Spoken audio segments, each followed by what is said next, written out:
सीधे चले चलते हैं। इस वक्त हमारे साथ सुजीत झा हैं। सुजीत भी जुड़ चुके हैं। बख्तियारपुर से छपरा में बालकृष्ण है, भोजपुर में हिमांशु हैं। सुजीत, बख्तियारपुर में आप मौजूद हैं और हमारे ख्याल से यहाँ नीतीश कुमार वोट डालने आएंगे, लेकिन फिलहाल सुबह सुबह क्या स्थिति? देखिए प्रसून जी, नीतीश कुमार यहाँ वोट डालने आएंगे। 204 नंबर बूथ है यहाँ पर, हालांकि 203 भी है। 139 उनका क्रमांक है। वो अपने भाई के साथ यहाँ पर वोट डाल सकते हैं, उनके बेटे भी आ सकते हैं। 9 बजे वो चलेंगे पटना से और करीब 10 बजे के करीब यहाँ पहुँच के वोट डालेंगे और फिर यहाँ से चौपर से वो चुनाव प्रचार के लिए निकल जाएंगे। लेकिन सबसे अहम बात यह है कि इस बूथ पे अभी तक मतदाता आए नहीं है, हालांकि मॉडल बूथ है ये। और इसके पीछे एक वजह ये भी बताई जा रही है कि एक बंदर जो है यहाँ पर परेशान किए हुए है, मतदाताओं को डरा धमका रहा है और एक पत्रकार मित्र को हल्की चोट भी आई है, उसने खरोच भी दिया है। तो ये स्थिति है। पैरामिलिट्री तैनात है यहाँ पर, पुलिस बल तैनात है, लेकिन मुझे लगता है कि वो बंदर मतदाताओं को डरा धमका रहा है। तो ये स्थिति है। इसलिए आप देखिए अभी बहुत कम संख्या में लोग आए हैं और दूसरे बूथ पे भी कुछ लोग पहुंचे हैं, लेकिन जितनी भारी संख्या में मतदान हो रहा है और जगहों पे वो स्थिति अभी दिख नहीं रही है। हालांकि उसे भगाने का प्रयास किया जा रहा है, अभी वो हालांकि यहाँ नजर नहीं आ रहा है, लेकिन ये स्थिति की वजह से थोड़े मतदाता डरे हुए हैं। शुरुआत का माहौल है और धीरे धीरे हो सकता है कि ये इसमें गति आए।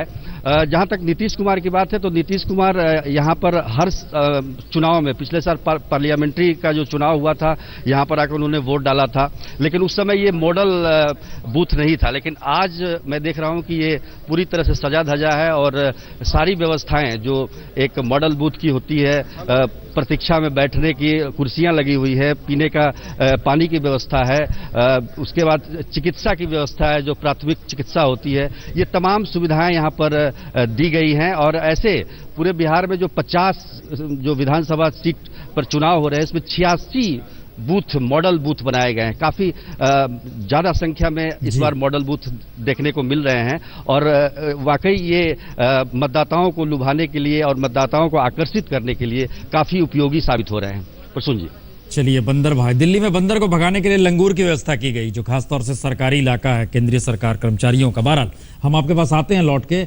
लेकिन हिमांशु जहां पर मौजूद है कई मायनों में महत्वपूर्ण। भोजपुर का इलाका एक लिहाज से आप कह सकते हैं नक्सल प्रभावित, CPI-ML की यहां पहचान। लेकिन आरा के जो सांसद हैं RK सिंह, हिमांशु, कल ही आपने ये खबर ब्रेक की थी कि वह खुद वोट डालने नहीं जा रहे हैं, दिल्ली में फंसे हुए, उनका कुछ कार्यक्रम है और वो बड़े रूठे भी हुए थे एक वक्त। लेकिन वहां पर इस वक्त वोटरों का क्या है, वोटरों की क्या रुझान, क्या है उनका वोट डालने को लेकर? हिमांशु, देखिए प्रसन्न, मैं आपको बता दूं कि मतदान से पहले ही मतदाता यहां आ गए थे इस पोलिंग स्टेशन पर। मैं अपना कैमरामैन से कहूंगा कि वो दिखाएं कि किस तरीके से अभी मतदान शुरू हुआ है और लाइन लगना शुरू हो गई है मतदाताओं की और आके वोट करना शुरू किया है। हाँ, और लगातार मतदाताओं का आने का जो क्रम है वो शुरू है। RK सिंह जो आरा से सांसद हैं, पूर्व गृह सचिव हैं, उन्होंने लोकसभा चुनाव से पहले पार्टी को ज्वाइन किया था और उस वक्त ये कहा जा रहा था कि RK सिंह से आने के बाद बीजेपी को एक मनोबल बढ़ेगा। लेकिन जिस तरीके से विधानसभा चुनाव में उन्होंने बयानबाजी की और ये कहा कि बीजेपी के अंदर टिकटें बेची गई हैं, उसके बाद वो चुप रहे और 12 दिन के लिए वो जिनेवा चले गए, पूरे चुनाव कैंपेन से दूर रहे वो। लेकिन अब ये सुनने में आ रहा है कि वो दिल्ली में है और वो ये बता रहे हैं कि उनकी अपॉइंटमेंट है आज, उनका पटना के अंदर उनका जो है वो वोट है, वहां पे वो अपना वोट कास्ट करने भी नहीं आ रहे हैं। इतनी नाराजगी है पार्टी के सांसद के अंदर, यकीनन। और नाराजगी शत्रुघ्न सिन्हा की भी कल नजर आई थी जब अशोक सिंघल ने इंटरव्यू उनका लिया था। लेकिन वह वोट डालने जाएंगे, तबीयत खराब होने के बावजूद भी। पटना के सांसद हैं शत्रुघ्न सिन्हा। एक एक वोट कितना मायने रखता है, इसको लेकर लगातार बीजेपी भी प्रयास कर रही है, बूथ लेवल पे कार्यकर्ताओं को भी जमा कर रही है और हर पार्टियां कर रही हैं। सीधे चलते हैं, अब हमारे साथ चूंकि जुड़ चुके हैं बालकृष्ण छपरा में। बालकृष्ण, छपरा कई मायनों में महत्वपूर्ण है राजनीतिक तौर पर, अगर इसका एक ऐतिहासिक महत्व भी है राजेंद्र बाबू के समय से। लेकिन इस वक्त वहां पर क्या है, वोटिंग स्टाइल क्या चल रहा है? महिलाएं ज्यादा आ रही हैं, लोग पहुंचे हैं, नहीं पहुंचे हैं?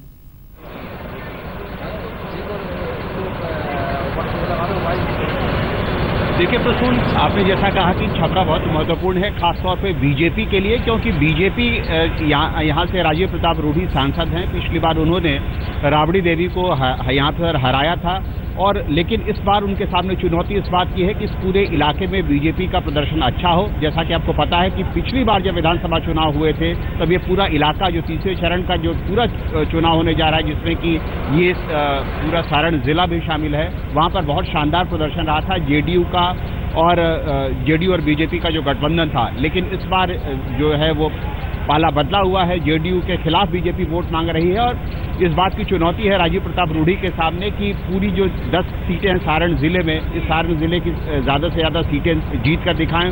कल देर रात तक वो डोर टू डोर कैंपेनिंग में लगे हुए थे। कल रात को हमारी मुलाकात हुई थी, वो जाकर लोगों से, वोटरों से बात कर रहे थे। चुनौती आसान नहीं है, इसलिए भी क्योंकि दोनों ही पार्टियां जो है, जेडीयू और बीजेपी, दोनों ही पार्टियां यहाँ पर छपरा में रिबेल से, यानी बागी उम्मीदवार की प्रॉब्लम से जूझ रही हैं। मतदाताओं की अगर आप जोश की बात करें तो अच्छा खासा यहाँ पर जोश दिख रहा है। हम लोग इस वक्त खड़े हैं छपरा में एक मॉडल पोलिंग बूथ पर, जहाँ पर हमने देखा कि 6:30 बजे से ही मतदाता यहाँ पर आना शुरू हो गए थे। माहौल देखकर ऐसा लगता है कि काफ़ी अच्छी यहाँ पर वोटिंग होनी चाहिए। मतदाताओं में जोश दिख रहा है, और ये देखना होगा कि इस बार कैसा प्रदर्शन रहता है यहाँ पर। सुजीत, एक सवाल हर जहन में है कि नीतीश कुमार पिछले चुनाव में 23 सीटों पर जीते थे इन 50 सीटों में से, लेकिन इस बार वो सिर्फ 17 सीटों पर क्यों चुनाव लड़ रहे हैं, और सब सीटें उन्होंने ज्यादातर लालू यादव को ही क्यों दे दी? देखिए, गठबंधन का जो फार्मूला तय किया गया था, और इसमें दोनों दलों की या तीनों दलों की सहमति से ये सीट को बांटा गया है। आप देख लीजिए कि 115 विधायक जीते थे 2010 के चुनाव में, लेकिन जो जेडीयू है वो 101 विधानसभा में अपने प्रत्याशी दिए हैं। तो जाहिर है कि कहीं ना कहीं नीतीश कुमार को ये सब बलिदान, एक तरह से आप कह सकते हैं कि गठबंधन को बनाए रखने के लिए, उसको अक्षुण्ण रखने के लिए, ताकि दोनों में तालमेल बेहतर हो सके तीनों दलों में। तो इसकी वजह से आप ये कह सकते हैं कि उन्होंने अपने 15 विधायक, तो वैसे ही 14 विधायक कम हो गए। तो इस दौर में अगर देखा जाए तो 5 विधायक, जो 23 विधायक जीते थे पिछली बार, इस बार वो 17 पर ही चुनाव लड़ रहे हैं। लेकिन ये फायदा दूसरी तरफ बीजेपी को मिला है। बीजेपी 160 विधानसभा चुनाव पर लड़ रही है, और इस बार जो 34 विधानसभा क्षेत्र पर उसके प्रत्याशी खड़े हैं। तो बीजेपी ने ज्यादा उम्मीदवार खड़े किए हैं, लेकिन नीतीश कुमार ने, उनकी पार्टी जनता दल यू ने गठबंधन की वजह से, क्योंकि दोनों 101 पे लड़ रहे हैं, तो निश्चित तौर पर गठबंधन के कारणों की वजह से ये फैसला लिया है, और इसको बेहतर प्रदर्शन हो सके, जिसकी जहां पर ज्यादा मतदाता है, ज्यादा पहचान है, उसको वो सीट दिया गया है। चलिए, आप बने रहे हमारे साथ।